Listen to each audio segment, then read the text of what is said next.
किसानों के दबाव में मोदी ने काले कानूनों को वापस लेने की घोषणा की है।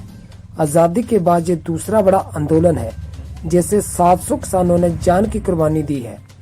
ये बात शिमला में संयुक्त किसान मंच ने शिमला में कही। मंच ने साफ कर दिया कि जब तक कानून को संसद में निरस्त नहीं किया जाता, वो एमएसपी पर कानून नहीं बनता है, तब तक आंदोलन जारी रहेगा। संयुक्त किसान मंच के संयोजक हरीश चौहान ने शिमला में पत्रकार वार्ता के दौरान कहा कि इस आंदोलन के दौरान अनेक तमगे किसानों को दिए गए, लेकिन किसानों ने हार नहीं मानी। उन्होंने मोदी सरकार से सवाल किया कि इस आंदोलन में 700 लोगों की शहादत को सरकार क्या पहले रोक नहीं सकती थी। उन्होंने कहा कि प्रधानमंत्री ने संबोधन में कहा कि सरकार किसानों को समझा नहीं पाई, लेकिन वास्तविकता में किसान तो पहले ही समझ गया था, लेकिन प्रधानमंत्री नहीं समझ पाए थे।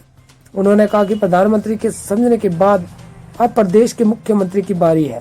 उपचुनाव में 4 सीटें हारे हैं, लेकिन 2022 के चुनाव सामने हैं। उन्होंने कहा कि किसानों ने 15 सूत्रीय मांग पत्र मुख्यमंत्री को सौंपा था, लेकिन किसानों की मांग पर प्रदेश सरकार ने कोई ध्यान नहीं दिया। उन्होंने कहा कि कश्मीर की तर्ज पर सेब एमआईएस पर खरीदने की मांग लंबे समय से उठाई जा रही है। हरीश चौहान ने कहा कि वह भी भाजपा आरएसएस के संगठन से जुड़े हैं, लेकिन वह शुरू से जानते हैं कि ये कानून काले हैं। वहीं उन्होंने कहा कि प्रदेश में किसानों को खाद की भारी कमी है। किसानों को कहीं भी खाद नहीं मिल रही, जहां मिल रही है वह महंगी है। उन्होंने कहा कि खाद पर सब्सिडी के सारे दावे हवा हो गए हैं। सरकार को इस पर गौर करने की जरूरत है। वहीं उन्होंने कहा कि भूमि अधिग्रहण में जो मुआवजा मिलता है वह दूसरे प्रदेशों की तुलना में काफी कम है। इसको लेकर संयुक्त किसान मंच भूमि अधिग्रहण प्रभावित मंच के साथ मिलकर 14 दिसंबर को विधानसभा के शीतकालीन सत्र का घेराव करेगा।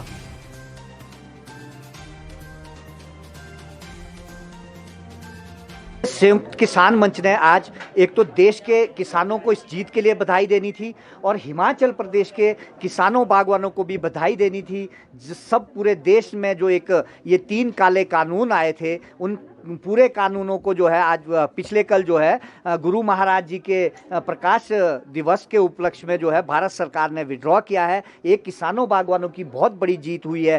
पूरे भारतवर्ष के साथ हिमाचल प्रदेश के किसानों बागवानों की भी उस खुशी के उस पे आज हम बधाई के तौर पर यहाँ पर आप सबके सामने रूबरू हुए हैं। 14 दिसंबर को एक धरना प्रदर्शन भी करने जा रहे हैं। देखिए, ये भूमि अधिग्रहण जो बिल जो हिमाचल प्रदेश में एक हमारा मंच बना है, यहाँ की जो भूमि है वो फैक्टर 1 के हिसाब से ली जाती है, जबकि हिमाचल प्रदेश सरकार ने जब अपना जो एक इनका संकल्प पत्र था उसमें 4 साल पहले कहा था कि जैसे ही यहाँ भारतीय जनता पार्टी की सरकार बनेगी हम लोग जो है इसको तुरंत लागू करेंगे, फैक्टर 2 से जो है यहाँ मुआवजा दिया जाएगा। लेकिन वो आज तक ना लागू हुआ और किसानों बागवानों की जो भूमि ली जाती है वो कौड़ियों के भाव ली जाती है। अभी तो वहाँ एयरपोर्ट बनना है जो हिमाचल प्रदेश की सबसे उपजाऊ भूमि मानी जाती है, वहां ड्रीम प्रोजेक्ट है आदरणीय मुख्यमंत्री महोदय का। लेकिन फैक्टर 1 से क्या हमारा किसान बागवान उसको बर्बाद करना है और अन्य पूरे राज्यों में जो सड़कें बननी है या और जो व्यवस्थाएं होनी है या डेवलपमेंट के काम होने हैं, क्या वो सस्ती जमीन उनसे हथिया कर की जाएगी? उसके लिए ये आंदोलन 14 तारीख को होने वाला है और संयुक्त किसान मंच भी उसमें एक भागीदारी बनने वाला है। उन भूमि अधिग्रहण मंच के साथ जो है खड़ा होने वाला है। ये हमारा है। सर, भारतीय किसान यूनियन भी कह रहे हैं कि आंदोलन जारी है, जब तक ये फिर नहीं हो जाते हैं।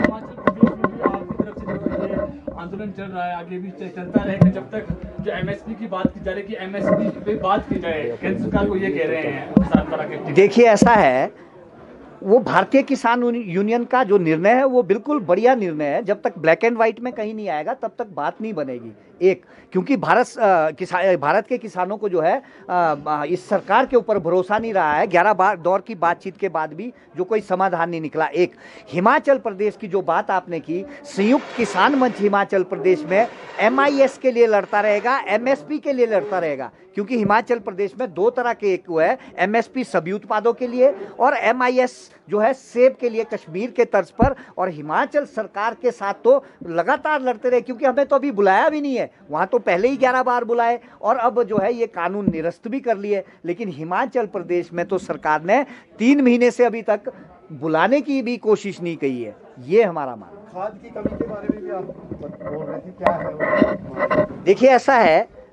खाद हिमाचल प्रदेश में जो है आजकल कोई भी, चाहे आलू की उपज है, चाहे आपकी गेहूं की उपज है, चाहे आपकी सेब की उपज है, चाहे सब्जियों की उपज है, हर जगह जो है आपको खाद की ज़रूरत पड़ती है, खासकर विंटर में। और इस वक्त इतनी किल्लत जो है खाद की आ रही है, मारो मार पड़ रही है। जैसे हम टीवी में आप लोगों के माध्यम से या पेपर में देखते थे कि मध्य प्रदेश में खाद की मार है, या राजस्थान में, वो हालत हिमाचल प्रदेश की बनी हुई है। और ऊपर से जो रेट है वो बहुत महंगे हो गए, जिसके लिए कि कहा जा रहा था कि भाई 2400 की जो हमारी बोरी खाद की मिल रही थी 12-32-16 की, उसको हमने 1200 में 50% सब्सिडी दी, माननीय प्रधानमंत्री जी ने कहा था। लेकिन आज वो खाद कहीं नहीं मिल रही। और एक तो वो हिमफेड के माध्यम से नहीं मिलती, अब वो प्राइवेट उनकी जो सोसाइटीज़ है या उसके माध्यम से मिलती है, लेकिन कंट्रोल तो उसके ऊपर सरकार का ही है। वो कहीं नहीं मिल रही, 10-10, 5-5 कट्टे भी नहीं मिल रहे। अगर कहीं मिल रहे हैं आपको किसी स्टेशन पे तो हमें भी बता दें, हम भी वहाँ किसान चले जाएंगे। लेकिन ये इतनी बड़ी बात, और इसके अलावा 250 रुपये के तक के रेट बढ़ गए उन खादों के। कहते हैं कि भी हमने सब्सिडी दे दी, चोर दरवाजे से जो है उसके रेट बढ़वा दिए। तो क्या किसानों की हालत होने वाली है? दवाइयों की हालत तो आप पहले ही उठा चुके हैं कि दवाइयाँ जो है बंद होगी, और सब्सिडी की दवाई जो 200-250 रुपये का डब्बा मिलता था उसके ऊपर कोई नियंत्रण नहीं है। 600-600, 800-800 का डब्बा मिल रहा है। स्प्रे जो है कर करके बागवान पागल है, वो नहीं पता कि असली है कि नकली है, और बाद में सारी बीमारियां फिर से बागवानों के खेतों में चली हुई है। हिमाचल प्रेस न्यूज के लिए शिमला से पुष्पिंदर चौधरी की रिपोर्ट। पिया तो रखे सा अभिमान, पिया तो बीती यादों से नाता सहेजना सीखा, हाथ थाम कर जिनके चलना सीखा,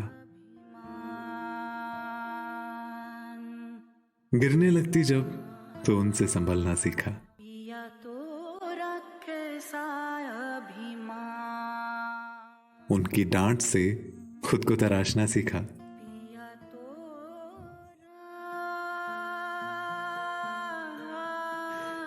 घर से दूर होकर भी दिल को हमेशा यह एहसास रहता है, उनका प्यार और फिक्र हमेशा मेरे साथ रहता है।